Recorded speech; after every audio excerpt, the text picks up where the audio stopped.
जय हिंद दोस्तों, स्वागत है आपका हमारे यूट्यूब चैनल स्टूडेंट्स कॉर्नर में। दोस्तों, हम लोग यहाँ पर इतिहास का अध्ययन कर रहे हैं, जिसमें हम लोगों ने प्रागैतिहासिक इतिहास का पूरा अध्ययन कर लिया है।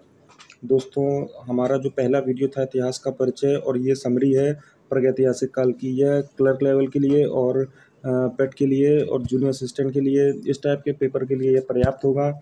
अगर आप पीसीएस और लोअर पीसीएस की तैयारी कर रहे हैं तो आपको पीछे के तीनों वीडियो देखने पड़ेंगे दोस्तों, जो प्लेलिस्ट में जाके हिस्ट्री नाम के फोल्डर में पड़े हुए हैं। दोस्तों, ये हमारी एक नई श्रृंखला है जिसमें हम लोग इतिहास का बहुत ही गहनता से अध्ययन कर रहे हैं दोस्तों।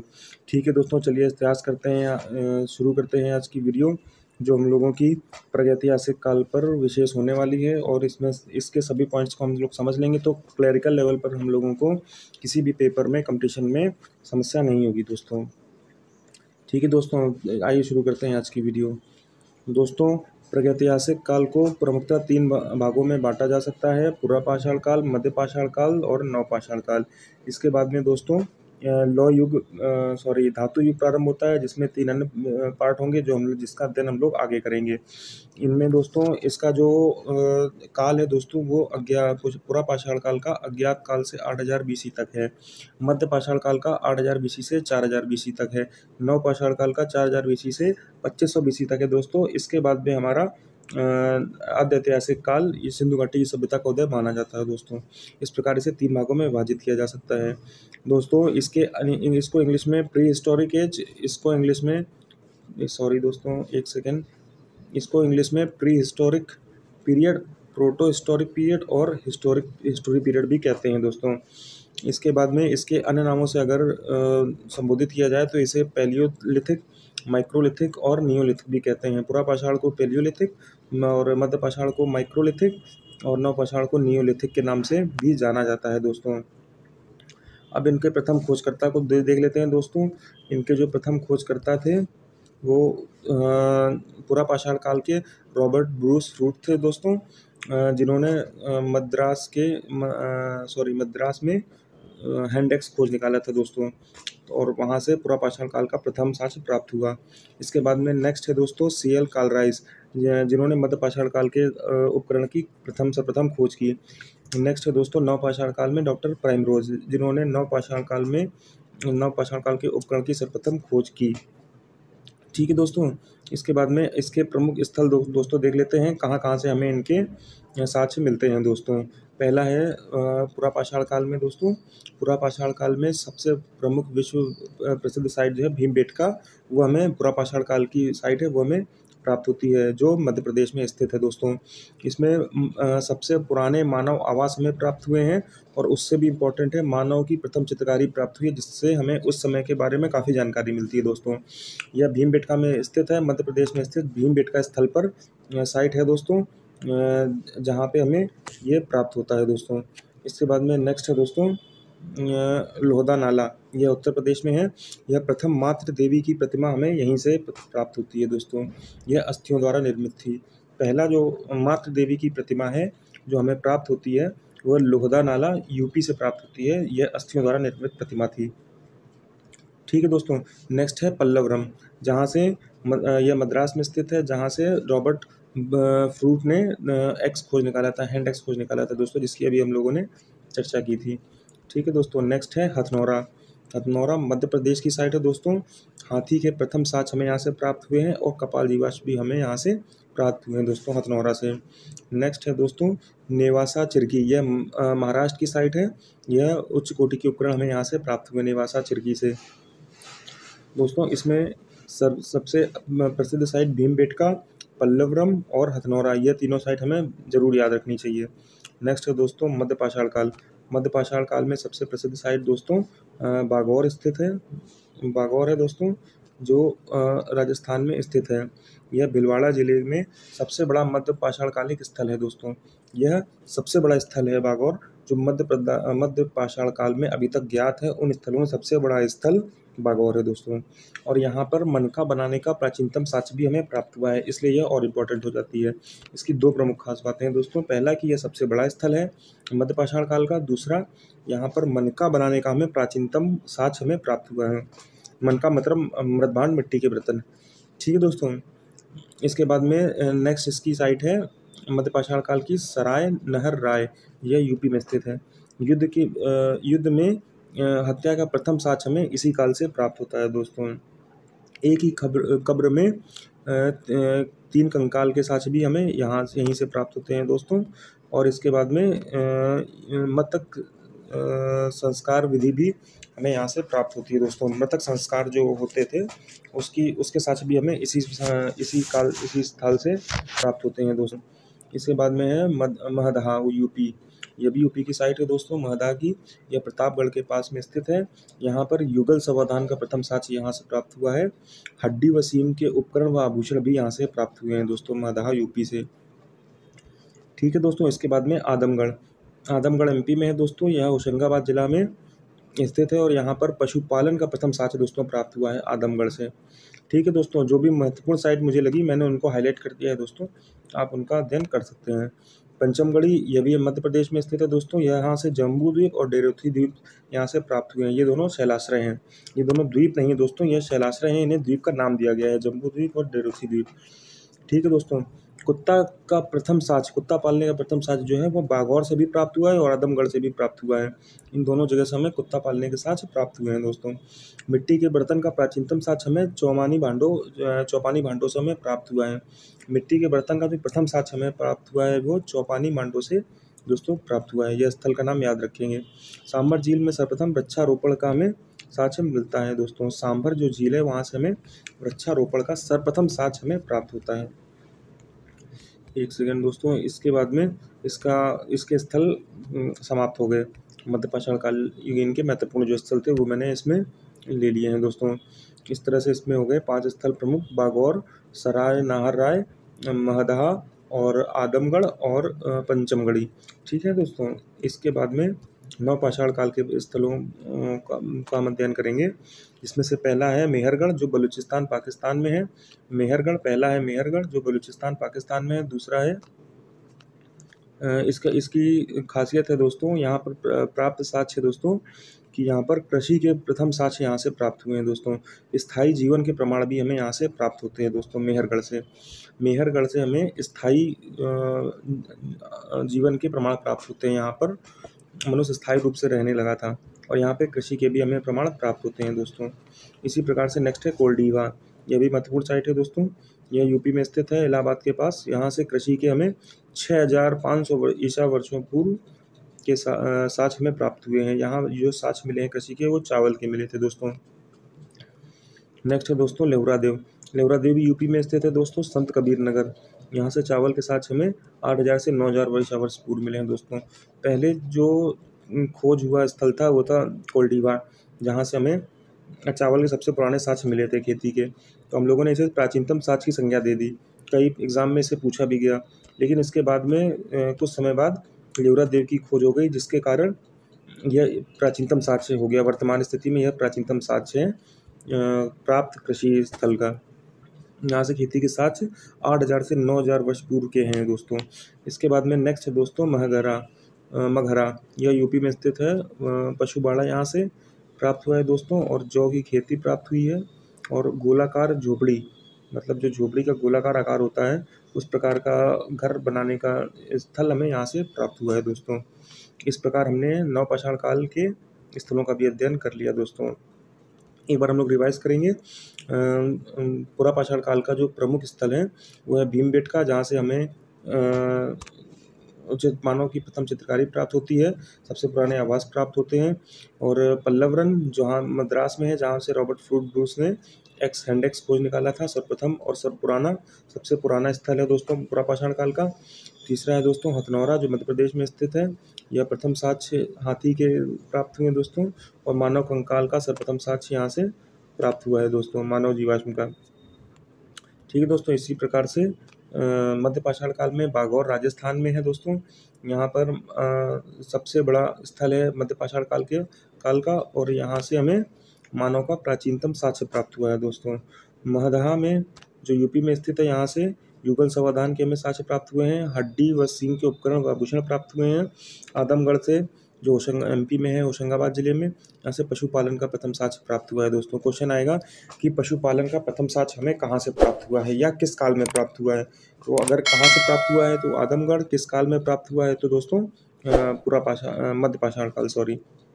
इसके बाद में दोस्तों मिट्टी के बर्तन बनाने का प्राचीनतम साक्ष्य हमें कहाँ मिले हैं? चौपानी मांडो से मिले हैं दोस्तों।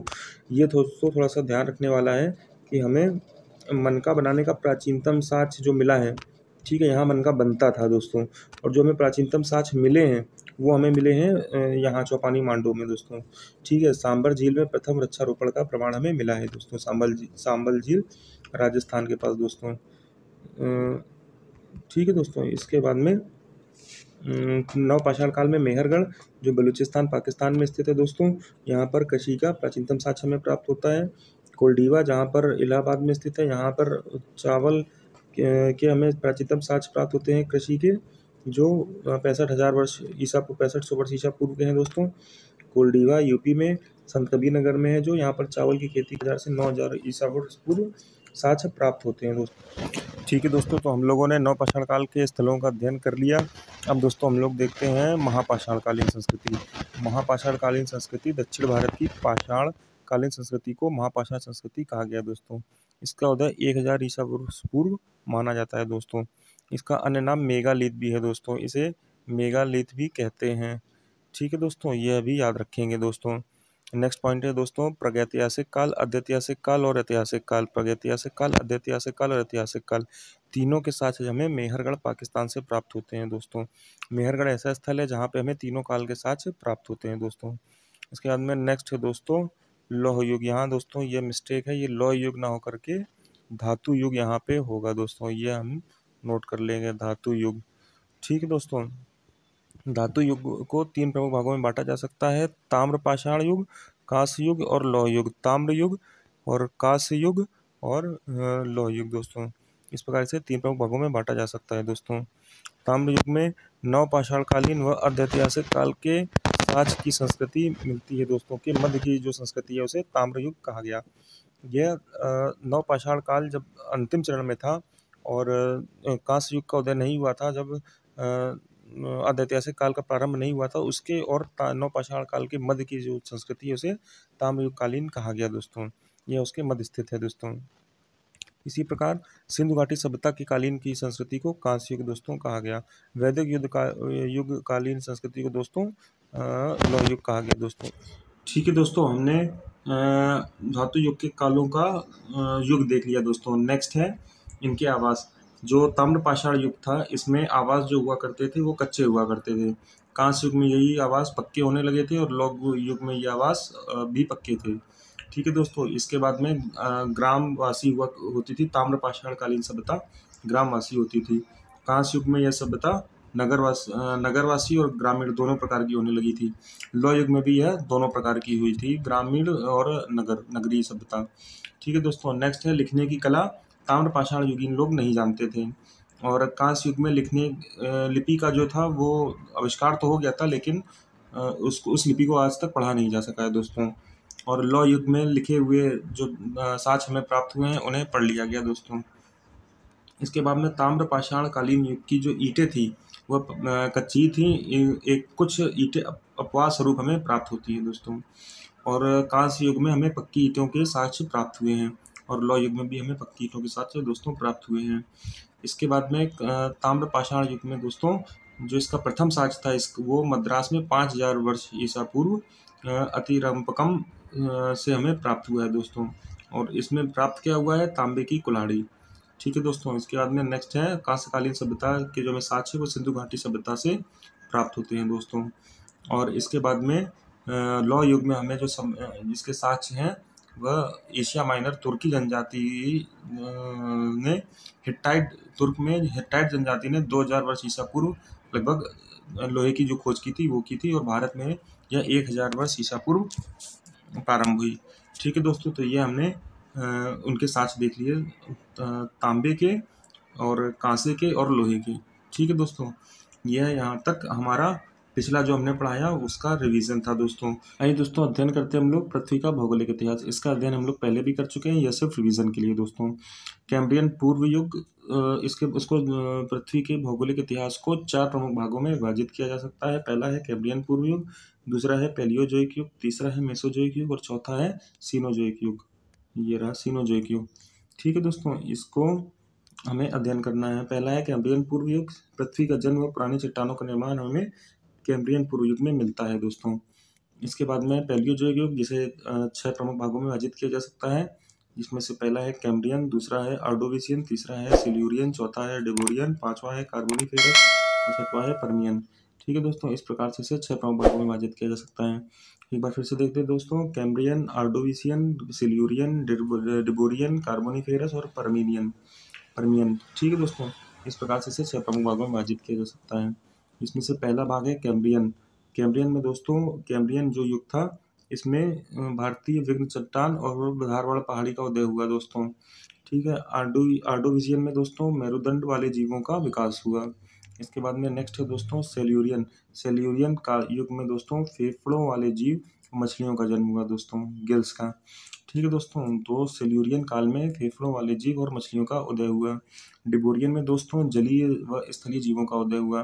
कार्बोनिफेरस काल में दोस्तों रीढ़ की हड्डी वाले जंतुओं का उदय हुआ। और इसे कार्बोनिफेरस होने इसमें कोयला युग भी कहते हैं इसको दोस्तों, इसे कोयला युग भी कहते हैं कार्बोनिफेरस को। ठीक है दोस्तों, पर्मियन, यह आधुनिक कीड़ों का आगमन यहाँ से हुआ। यहाँ पर पैलियोजोइक युग का अंत होता है दोस्तों, यहाँ से पैलियोजोइक युग समाप्त होता है। इसके बाद में नेक्स्ट है दोस्तों मेसोजोइक युग। इसे भी 3 भागों में विभाजित किया जा सकता है। Triassic, Jurassic, Cretaceous. Triassic, Jurassic, Cretaceous. Triassic, Jurassic, Cretaceous. ठीक है दोस्तों, 3 प्रमुख भागों में विभाजित किया जा सकता है। पहला है ट्रियासिक। ट्रियासिक में रेंगने वाले कीड़ों का जीवों का काल कहा जाता है दोस्तों, ट्रियासिक। जुरासिक हम सब जानते हैं दोस्तों, डायनासोर की उत्पत्ति। क्रिटेशिया में डायनासोर की विलुप्ति।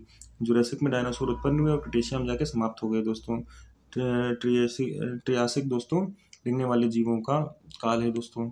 इसके बाद में नेक्स्ट है दोस्तों टर्सरी सीनोजोइक युग। सीनोजोइक युग को 2 प्रमुख भागों में विभाजित किया जा सकता है। पहला है टर्शियरी, दूसरा है क्वाटरनरी। ठीक है दोस्तों, पहला है टर्शियरी, दूसरा है क्वाटरनरी। टर्शियरी युग में टर्शियरी युग को 5 भागों में विभाजित किया जा सकता है। पहला है पेलियोसीन, दूसरा है इसोसीन, तीसरा है ओलिगोसीन, चौथा है मेसोसीन, मायोसीन और पांचवा है प्योयोसीन। ठीक है दोस्तों, Paleocene, Eocene, Oligocene, Miocene, Pliocene. Paleocene, Eocene, Oligocene, Miocene, Pliocene. ठीक है दोस्तों, इसे 5 प्रमुख भागों में विभाजित किया जा सकता है। पहला है पैलियोसीन, इसमें स्तनपायी चूहों का जन्म हुआ। दूसरा है इसोसीन, इसमें खरगोश, गेंडा, सूअर का उदय हुआ। और चौथा है मेसोसीन, ओलिगोसीन सॉरी, इसमें मानव समान मनुष्य का जंतु का उदय हुआ दोस्तों।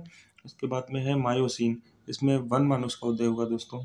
और प्योयोसीन में आरंभिक मानव के पूर्वजों का जन्म हुआ। जो आरंभिक मानव है उनके पूर्वजों का जन्म जो है वो प्योयोसीन में प्राप्त होता है दोस्तों। इस प्रकार से टर्शियरी जो युग है वो समाप्त होता है दोस्तों। इसके बाद में आता है क्वाटरनरी। इसे सिर्फ 2 भागों में विभाजित किया गया है। प्लीस्टोसीन युग, जिसे हिमयुग भी कहा गया, और होलोसीन युग। ठीक है दोस्तों, इस प्रकार प्लीस्टोसीन युग में आदि मानव रामापिथेकस का अफ्रीकी मानव का आविर्भाव हुआ दोस्तों। इसके बाद में दोस्तों होलोसीन में आधुनिक मानव होमो सेपियंस का जन्म हुआ दोस्तों, होलोसीन में। ठीक है दोस्तों, इस प्रकार हमने इसका काल देखा। और इसे याद करने के लिए दोस्तों एक ट्रिक है, जो भी पैलियोजोइक युग में युग आते हैं उन सब में यन कॉमन मिलेगा, कुछ अपवाद कार्बोनिफेरस छोड़ के, बाकी सब में यन कॉमन मिलेगा। जैसे क्वेश्चन आता है कि कैम्ब्रियन युग किस काल का से संबंधित है, तो दोस्तों पैलियोजोइक युग में से संबंधित है। इसके बाद में मेसोजोइक युग में ट्रियासिक, जुरासिक और क्रिटेशिया ये आते हैं। और सीनोजोइक युग में सीन शब्द सबसे कॉमन वर्ड है दोस्तों। पैलियोसीन, इसोसीन, ओलियोसीन, मायोसीन, प्योयोसीन, प्लीस्टोसीन और होलोसीन। ठीक है दोस्तों, इस प्रकार से इसका अंत होता है। नेक्स्ट टॉपिक है दोस्तों आधुनिक मानव का क्रमिक विकास, जिसमें से पहला क्रम है होमोनिड्स दोस्तों। प्लीस्टोसीन में युग में सर्वप्रथम अफ्रीका में अर्ध उत्थान की मुद्रा में चलने वाला रामापिथेकस मानव उत्पन्न हुआ। ये कुछ मानव जैसा दिखता था और इसका सर्वप्रथम उद्भव जो है वो अफ्रीका में हुआ था। और यह जो इसका युग था वो प्लीस्टोसीन युग था दोस्तों। इस प्रकार होमोनिड्स द्वारा मानव की सर्वप्रथम उत्पत्ति हुई, मानव जैसे दिखने वाले मनुष्य पशु की। ठीक है दोस्तों, इसके बाद में नेक्स्ट है ऑस्ट्रेलोपिथेकस। ऑस्ट्रेलोपिथेकस दोस्तों इसे दक्षिणी वानर भी कहते हैं दोस्तों। और यह वानर मानव जो सीधा चलता था इसे प्रोटोमानव या अधमानव कहते थे। यह दोस्तों सीधा खड़े होने में सक्षम था, चलने में भी सक्षम था, लेकिन यह चलता नहीं था। चलता यह घुटनों के बल ही था, और लेकिन ये सक्षम था कि सीधा खड़ा हो सकता था दोस्तों। ठीक है दोस्तों, इसके बाद में नेक्स्ट है होमो हैबिलिस। होमो हैबिलिस दोस्तों दक्षिण अफ्रीका के सर्वप्रथम प्रथम वास्तविक मानव और पत्थरों के औजार के रूप में प्रयोग किया। मतलब ये होमो हैबिलिस पूरी तरह से मानव जैसा दिखने लगा था, और इन्होंने औजारों का भी प्रयोग करना चालू कर दिया था, और औजार इनके पत्थरों से बने हुए होते थे दोस्तों। इसीलिए इसे कारीगर मानव कहा गया दोस्तों। नेक्स्ट पॉइंट है दोस्तों होमो इरेक्टस। होमो इरेक्टस दोस्तों इन्हें पिथिकांथ्रोपस इरेक्टस सीधा खड़ा होने वाला मानव कहा गया दोस्तों। यह हस्त कुठार हैंड एक्स का निर्माण किया इसने, तथा अग्नि का आविष्कार भी इसने कर लिया था दोस्तों। नर्मदा नदी के हथनौरा स्थल से मानव कपाल के साक्ष्य मिले हैं, जो होमो इरेक्टस मानव के हैं दोस्तों। यह सीधा खड़े होने में सक्षम था, और सीधा चलने में भी सक्षम था दोस्तों। यह पूरी तरह से एक मानव जैसा दिखने लगा था दोस्तों। और इसके बाद में होमो सैपियंस निएंडरथल, ये और जो साक्ष्य मिला है वो जर्मनी के निएंडरथल घाटी के पास से मिला है। इसी घाटी के नाम से इसका नाम निएंडरथल रखा गया दोस्तों। होमो सैपियंस निएंडरथल, यह अंतिम संस्कार करने लगा था, इसी वजह से इसे बुद्धिमान मानव कहा गया। ठीक है दोस्तों, इसके बाद में नेक्स्ट टॉपिक है होमो सेपियंस। होमो सेपियंस दोस्तों आधुनिक मानव को कहा गया। फ्रांस के शिलाश्रय से प्राप्त कंकालों के साक्ष्य के आधार पर इसे क्रोमैग्नन कहा गया दोस्तों। गुफा चित्रकारी, हाथ दंत की छोटी मूर्तियां बनाने में निपुण था दोस्तों। ठीक है, तो ये इसको भी 6 भागों में विभाजित किया गया दोस्तों। होमोनियस, ऑस्ट्रेलोपिथेकस, होमो हैबिलिस, होमो इरेक्टस और होमो सेपियंस निएंडरथल। इसके बाद में दोस्तों होमो सेपियंस। ये एक और बात ध्यान रखेंगे दोस्तों, होमोनिड्स जो थे उन्हें ही रामापिथेकस कहा गया दोस्तों। होमोनिड्स को ही रामापिथेकस कहा गया, क्योंकि यह मानव जैसा दिखने लगा था और उत्थान मुद्रा में चलने लगा था दोस्तों। ठीक है दोस्तों, आधुनिक मानव का विकास क्रम, हमारा ये टॉपिक भी खत्म होता है दोस्तों। अब हमारा आज का सेशन यहीं तक रहेगा दोस्तों। नेक्स्ट हम लोग MCQ पर एक डिस्कशन करेंगे। एक MCQ वीडियो और इसके बाद आएगी, जिसमें हम लोग अभी तक पढ़ाए गए सभी टॉपिक पर एक MCQ छोटा सा रखेंगे दोस्तों। इसके बाद में हम लोग ऐतिहासिक काल का अध्ययन करेंगे, जिसमें हम लोग हड़प्पा सिविलाइजेशन से शुरू करेंगे दोस्तों। तो जो भी मेरे मित्र इसकी टेलीग्राम चैनल पे ज्वाइन करना चाहते हैं और इसकी PDF लेना चाहते हैं दोस्तों, वो डिस्क्रिप्शन में दिए गए लिंक से कनेक्ट करके अब टेलीग्राम चैनल पे ज्वाइन कर सकते हैं दोस्तों। जय हिंद, जय भारत, धन्यवाद।